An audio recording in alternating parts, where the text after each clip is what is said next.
कि हमारी वजह से राम मंदिर बना, हमने गवाही दी, हमने लोगों को बताया कि यहाँ राम मंदिर है और हमें ही नहीं बुलाया गया।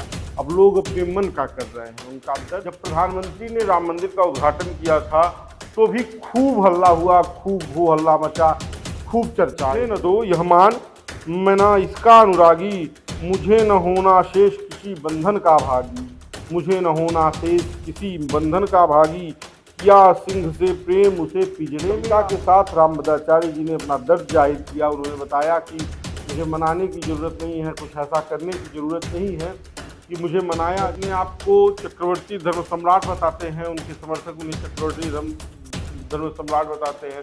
वो अपने आप को एक तरह से शंकराचार्य बताते हैं। मेरा निकाह कराया परी के साथ, जिसने मेरा निकाह कराया परी के साथ, बेगम हुई फरार उसी मौलवी के साथ। कुछ ऐसी स्थिति रामभद्राचार्य जी की सरकार ने कर दी है। वहाँ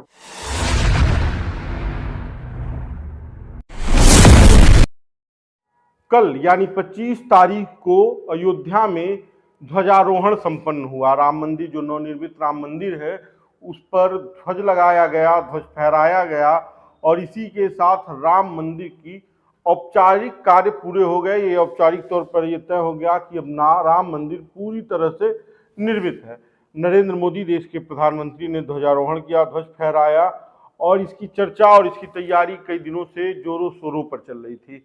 जब प्रधानमंत्री ने राम मंदिर का उद्घाटन किया था तो भी खूब हल्ला हुआ, खूब हो हल्ला मचा, खूब चर्चाएं हुई।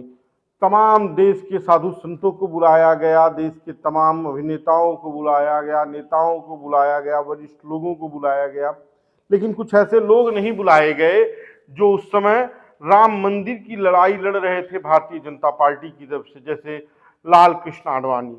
इसकी भी खूब चर्चा हुई। राम मंदिर के मुहूर्त को लेकर खूब चर्चा हुई। बातें ये हुई कि राम मंदिर गलत मुहूर्त में उद्घाटन किया जा रहा है। अब ध्वजारोहण हुआ तो भी बात चलती रही। खैर, अब इन बातों का कोई सार नहीं है, लेकिन सबसे बड़ी चर्चा जो निकल के आ रही है और जो सबसे ज़्यादा इस समय सोशल मीडिया पर ट्रेंड बात कर रही है, वो है राम मंदिराचार्य, जो राम मंदिर में दावा करते हैं कि रामलला की जन्मभूमि को चिन्हित करने में और इस फैसले में कि यही मंदिर बनेगा, उन्होंने महत्वपूर्ण भूमिका निभाई है। वो ये कहते हैं कि हम चक्रवर्ती धर्म सम्राट हैं। तमाम पोस्टर उनके चित्रकूट में लगे हुए हैं, जहां वो अपना विश्वविद्यालय चलाते हैं, दिव्यांग विश्वविद्यालय, और इस बात का उनके समर्थक दावा करते हैं कि वो धर्म के चक्रवर्ती सम्राट हैं। वहाँ से उन्हें राम मंदिर से उन्हें निमंत्रण नहीं भेजा गया बुलाने के लिए। वो इसके पहले शिलान्यास और उद्घाटन कार्यक्रम में रहे, लेकिन जब उन्हें ध्वजारोहण के कार्यक्रम में नहीं बुलाया गया तो उन्होंने नाराजगी जाहिर की। उन्होंने कहा कि हमारी वजह से राम मंदिर बना, हमने गवाही दी, हमने लोगों को बताया कि यहाँ राम मंदिर है और हमें ही नहीं बुलाया गया। अब लोग अपने मन का कर रहे हैं। उनका दर्द कैमरे पर छलका। वो एक निजी चैनल के इंटरव्यू में अपनी बातें कह रहे थे, अपना दुख सुना रहे थे और बता रहे थे कि अब लोग अपने मन के हो गए हैं, और जब लोग अपने मन के हो गए हैं तो धर्म को कहाँ सुनेंगे, वो धर्म की बात कहाँ सुनेंगे। खैर, अब धर्म की बात है और वो ये दावा करते हैं कि उनकी वजह से राम मंदिर बना है। तो राम मंदिर के फैसले में जो हाई कोर्ट के जज थे, उन्होंने भी एक टीवी चैनल पर ये बयान दिया है कि राम मंदिर में जब सुनवाई चल रही थी राम मंदिर की कि किसके पक्ष में फैसला दिया जाए, तो रामभद्राचार्य जी की गवाही जरूर हुई थी, लेकिन जो डॉक्यूमेंट उन्हें प्रेजेंट करने थे उसे आज तक उन्होंने प्रेजेंट नहीं किया। खैर, इस बात से हमें कोई बहुत ताल्लुक नहीं है, लेकिन बात ये कि अब रामभद्राचार्य जी नाराज है। रामभद्राचार्य जी साधु संत है, उन्हें बुलाया नहीं गया, इस बात का उन्हें दुख है। वो कहते हैं हम रामाचार्य परंपरा से आते हैं और राम मंदिर में हर काम में हमें बुलाना चाहिए, लेकिन सरकार जो है वो मनमानी हो गई है, वो बुला नहीं रही है। खैर, वो प्रधानमंत्री को अपना भाई भी बताते हैं और इस पूरे इंटरव्यू में उन्होंने प्रधानमंत्री पे, मुख्यमंत्री पे कोई निशाना नहीं साधा, आयोजकों पर निशाना साधा और एक कविता उन्होंने सुनाई, मुझे न दो यह मान।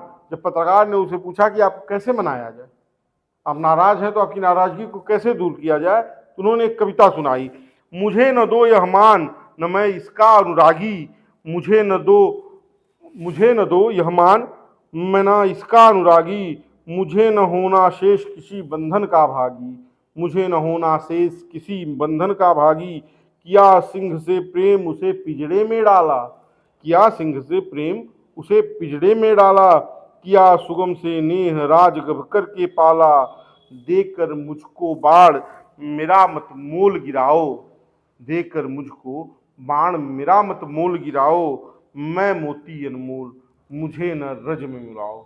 इस कविता के साथ रामभद्राचार्य जी ने अपना दर्द जाहिर किया। उन्होंने बताया कि मुझे मनाने की ज़रूरत नहीं है, कुछ ऐसा करने की ज़रूरत नहीं है कि मुझे मनाया जाए, मुझे प्रसन्न किया जाए और मेरे इस चीज़ को कम किया जाए जो कष्ट है, लेकिन हाँ, मुझे बुलाया नहीं गया, इस बात का मुझे दुख है।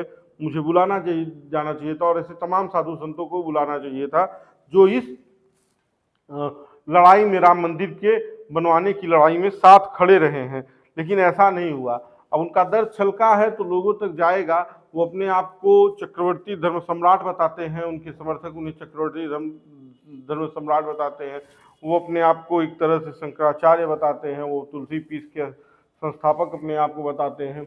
जब उन्होंने विश्वविद्यालय की स्थापना की थी तो उस समय भारतीय जनता पार्टी की सरकार थी, राजनाथ सिंह मुख्यमंत्री थे उत्तर प्रदेश के, मुरली मनोहर जोशी के सबसे करीबी थे रामभद्राचार्य। उन्होंने सरकार से बहुत सारा फंड लिया और चित्रकूट में उन्होंने विश्वविद्यालय की स्थापना की। वो इस बात का दावा करते हैं कि उनके विश्वविद्यालय से 10,000 से अधिक छात्र पढ़कर जो दिव्यांग हैं वो निकले हैं। लेकिन जब राम मंदिर की स्थापना हुई, जैसा कि वो दावा करते हैं कि राम मंदिर की जगह चिन्हित कराने में, इस मुकदमे को जीतने में उनका बड़ा योगदान रहा है, उनकी गवाही से ये मुकदमा जीता गया है। और उसके बावजूद जब राम मंदिर का कार्य पूर्ण हुआ, संपन्न हुआ, ध्वजारोहण हुआ, ध्वज फहराया गया, तो उन्हें नहीं बुलाया गया। तो उनका कष्ट जायज है, उनके साथ कुछ ऐसा हुआ है कि क्या कहा जाए, और वो इस दुख को जाहिर कर रहे हैं, ऑन द कैमरा जाहिर कर रहे हैं। उनके साथ ऐसी घटना घट गई।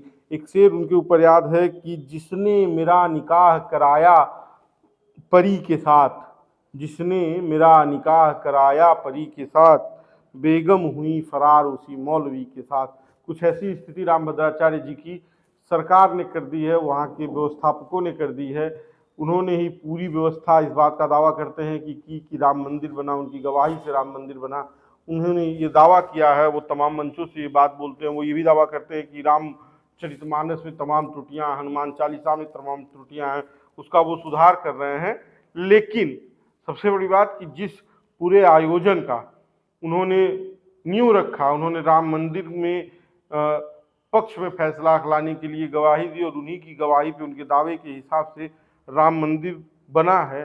वो जमीन राम मंदिर के हक में फैसला आया है, और उसी के पूर्ण कार्य होने पर उन्हें बुलाया नहीं गया। इसका दर्द उनका है और ये दर्द छलक रहा है।